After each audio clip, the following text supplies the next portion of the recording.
Hey guys, it's Katie here with Life in the Mundane and welcome back to my channel. If you guys are new here, welcome. I am a second generation homeschool mom of 6 kids, ages 11, 10, 9, 8, 3, and 2 years old. And on this channel, I love to share with you guys resources that will help you in your homeschooling and in your biblical parenting and tips for how to use those resources to fit your family's needs the best. I don't know about you guys, but for me, I really want to engage my kids' minds. Anytime that they can be learning but in a fun, engaging way where they maybe don't even realize it is always appealing to me. But I found myself after a long homeschool day needing to get stuff done and more often than not ending up putting them in front of the TV, watching an educational show or playing an educational game on their tablet. And while those things are not bad in and of themselves, I just found that we were using it way more than I really ever wanted to. I wanted to figure out a way to cut back on the screen time, but not completely leave behind all of the great technology that has been created to encourage my kids. They want to play those games. They want to be on those things, but how could I give them some of that engagement and that technology engagement without the screen times? And that's where the Echo devices come in. I looked around my house and realized these are all over my home, and I knew they came with a whole plethora of skills that I was leaving untapped, unnoticed. So I went on a journey to explore what kinds of things this could really do with my kids. So we have come up with 10 of our top favorite educational games that you can play with your kids on an Echo device. So let's get started.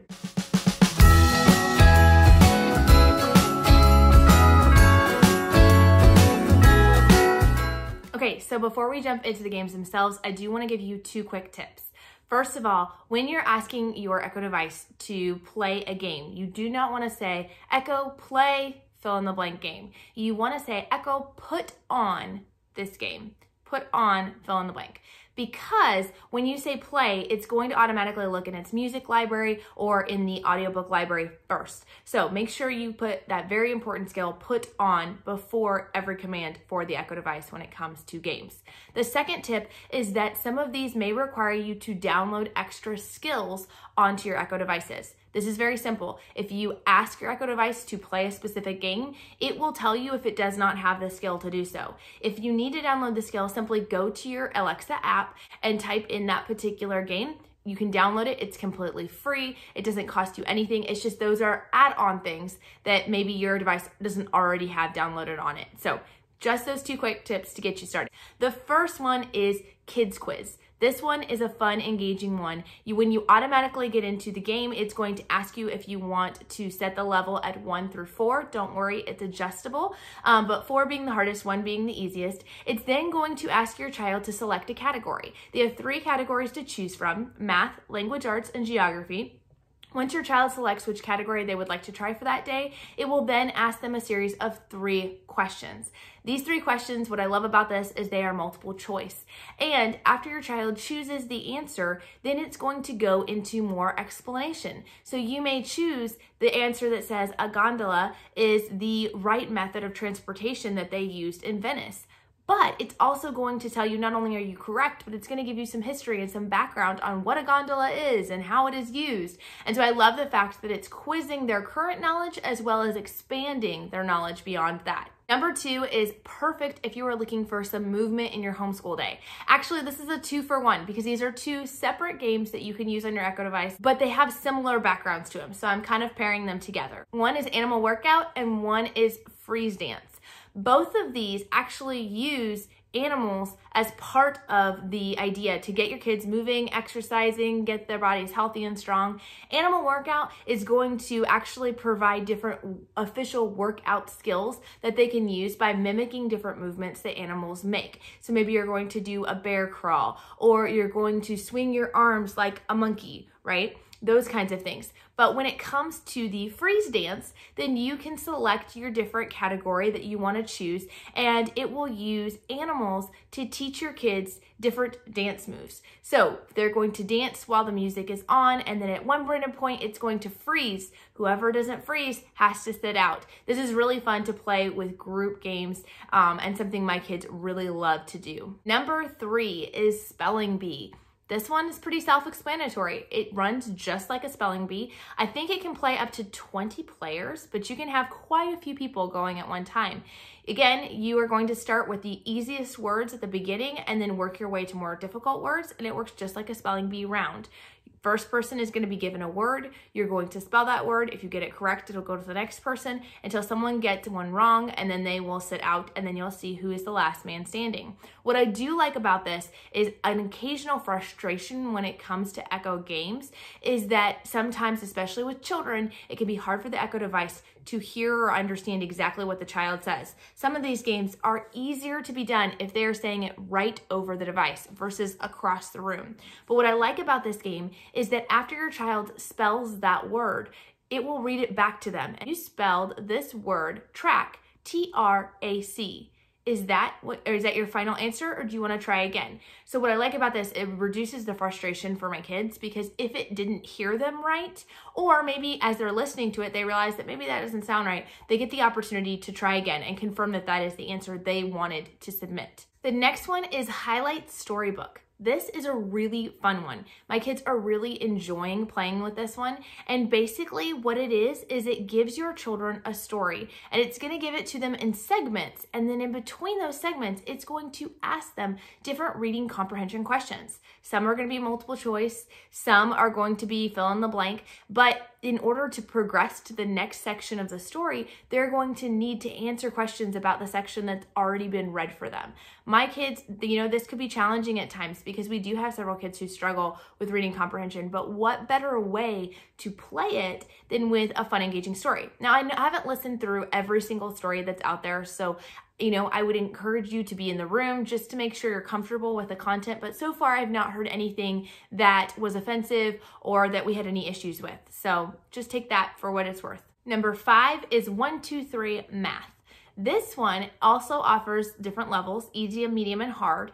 And it's going to ask your kid a series of math questions that they're going to have to answer to progress to the next round.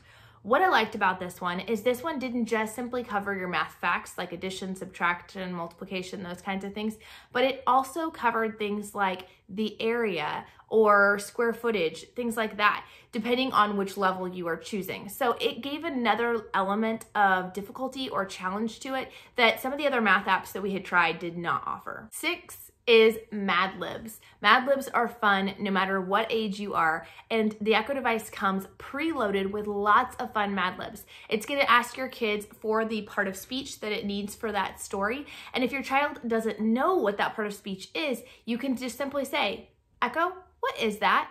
And it will tell them. So I love the fact that it will tell them, it will give them some examples, and then your child can fill in the blank with whatever comes into their imagination. Then at the end of the story, it's going to read your silly, fun story to your child using the words that they inserted in there. It also does include more than just adjective, noun, pronoun, things like that. It does sometimes ask you for a place that you go to shop, or maybe a kind of animal specifically. So there are times that they ask something that's not specifically a part of speech, but what a better way to work on some of those grammar principles than having them play Mad Libs. 7 is Guess the Animal. This one is also really interesting to my kids because they're going to give you a series of facts. There are actually quite a few facts that they do give you, and for younger listeners, it can be a bit overwhelming. So I do recommend this one more for your elementary age and up, but it is easy enough that they can do it. So don't worry about that. But overall, it is a lot of facts they'll kind of throw at them.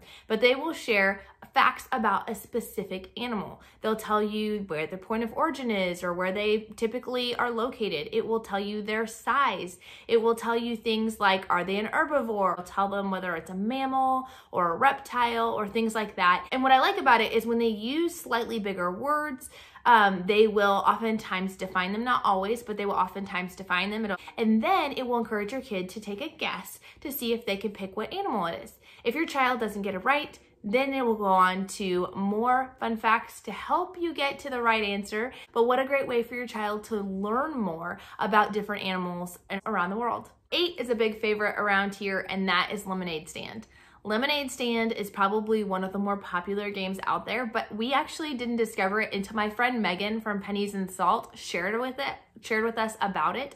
It is a fun game that does work on some math skills, but also introduces your children very gently to some beginner business skills. Talking about you're basically running a lemonade stand. They're going to tell you what the weather is like for that day so you understand the condition, and then you are going to select how many supplies you're going to purchase and how much you're going to sell your lemonade for. And it's going to help you work out how much you got and you gained in profit versus your supplies and your cost, and how much did you sell? Did you overbuy for the kind of day that it was? So I love the fact that it's kind of working on some of those beginning business skills. It's incorporating math, and my kids could literally play it for hours. Number 9 is 20 questions.